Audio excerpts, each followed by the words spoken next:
اے میرے اللہ، تو نے مجھے اپنے دین کو پھیلانے کے لیے منتخب کیا ہے۔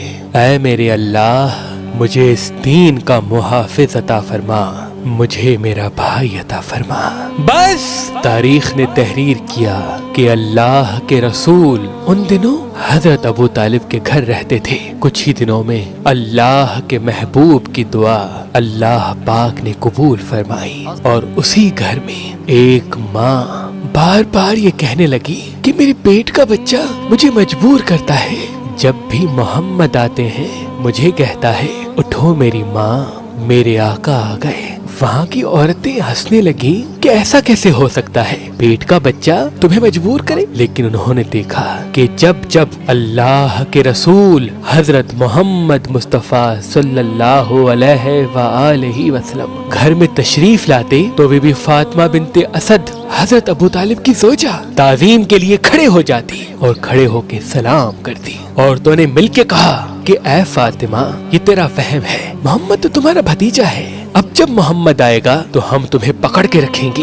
دیکھتے ہیں تم اٹھتی ہو یا نہیں۔ بس اتنی دیر میں جیسے ہی اللہ کے رسول حضرت محمد مصطفیٰ صلی اللہ علیہ وآلہ وسلم داخل ہوئے، بی بی فاطمہ بنت اسد تعظیم کے لیے کھڑے ہو کے سلام کرنے لگی، اور وہ جو عورتیں پکڑ کے کھڑی تھی وہ ادھر ادھر گرنے لگی۔ پورا گھر حیران ہو گیا، اور اللہ کے رسول سجدہ شکر کر کے فرماتے ہیں اے اللہ تیرا شکر ہے۔ بس 30 عام الفیل 11 رجب کو اس بچے کے آنے کے ایام قریب آئے۔ جب بی بی فاطمہ بنت اسد نے تکلیف کو محسوس کیا تو آپ اللہ کے گھر کی طرف روانہ ہوئی، اور بی بی فاطمہ بنت اسد نے خانہ کعبہ کا طواف کرنا شروع کر دیا۔ یہ منظر حضرت عباس ابن عبد المطلب دیکھ رہے تھے۔ انہوں نے دیکھا کہ بی بی فاطمہ بنت اسد طواف کرتے کرتے جب رکن یمنی تک پہنچی تو اتنی دیر میں خانہ کعبہ کی دیوار میں شگاف پڑا،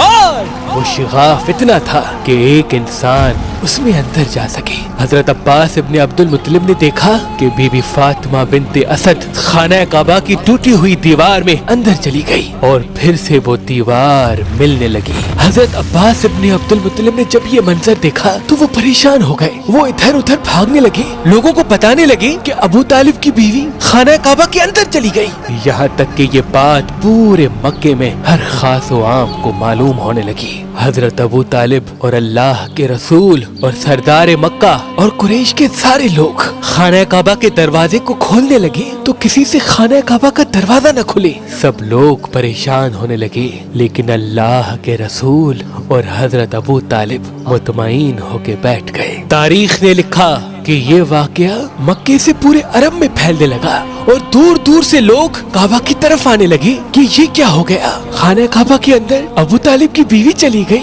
وہ بھی دیوار سے، اور اس کے پیٹ میں بچہ ہے۔ یہاں تک کہ 3 دن گزر گئے۔ عرب کی سرزمین پہ اتنے زیادہ لوگ پہلے کبھی جمع نہیں ہوئے تھے۔ تاریخ 13 رجب 30 عام الفیل لوگ نظریں جمائے خانہ کعبہ کو دیکھ ہی رہے تھے کہ اتنی دیر میں دیوار کعبہ پھر سے ہلنے لگی، اور وہی شگاف پھر سے ظاہر ہوا۔ لوگ حیران ہو کے دیکھنے لگے، اور پھر حضرت ابو طالب نے آپ صلی اللہ علیہ وآلہ وسلم سے فرمایا اے محمد جاؤ دیکھو۔ اللہ کے رسول جب اپنی مبارک قدموں سے اس شگاف سے خانہ کعبہ کے اندر گئے تو دیکھا بی بی فاطمہ بنت اسد کی گود میں ایک نورانی بچہ موجود ہے۔ جیسے ہی بی بی نے اللہ کے رسول کو دیکھا تو فرمایا اے محمد، یہ بچہ نہ روتا ہے نہ دودھ پیتا ہے۔ اللہ کے رسول مسکرا کے یہ فرمانے لگے اے میری ماں، اس بچے کو مجھے دو۔ اللہ کے رسول نے اس ننھے بچے کو اپنی گود میں اٹھایا۔ جیسے ہی وہ نورانی بچہ اللہ کے رسول کی گود میں آیا، اپنی آنکھیں کھولنے لگا۔ اللہ کے رسول نے اس نورانی بچے کو دیکھا، اس نورانی بچے نے اللہ کے رسول کو دیکھا۔ پھر اللہ کے رسول نے اپنی مبارک زبان اس بچے کے منہ میں دی، اور وہ بچہ اللہ کے رسول کی زبان چوسنے لگا۔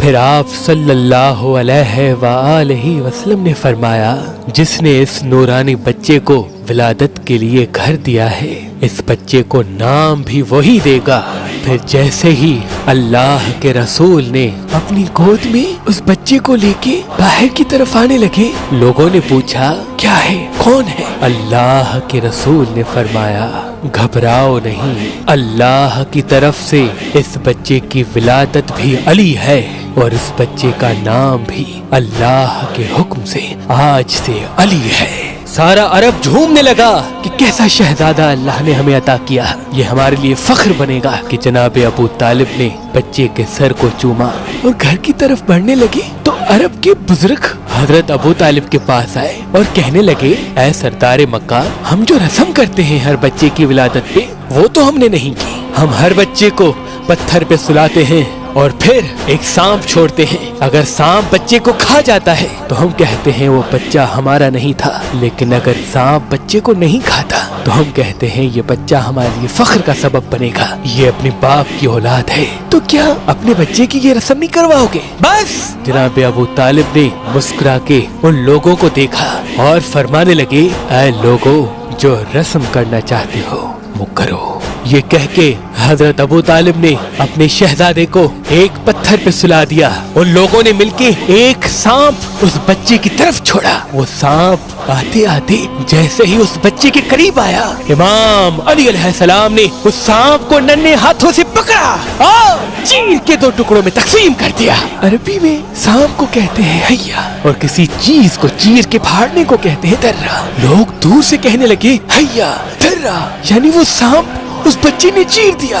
جو سنتا رہا وہ کہتا رہا حیا درہ حیا درہ، اور یہ آواز اتنی بلند ہونے لگی کہ فضا میں دور سے حیدر حیدر حیدر سنائی دینے لگی۔ یہ منظر ابھی قائم تھا کہ آپ کی والدہ محترمہ نے مسکرا کے یہ فرمایا کہ یہ میرا بچہ حیدر ہے، وہ شیر جو سانپ کو چیر دے۔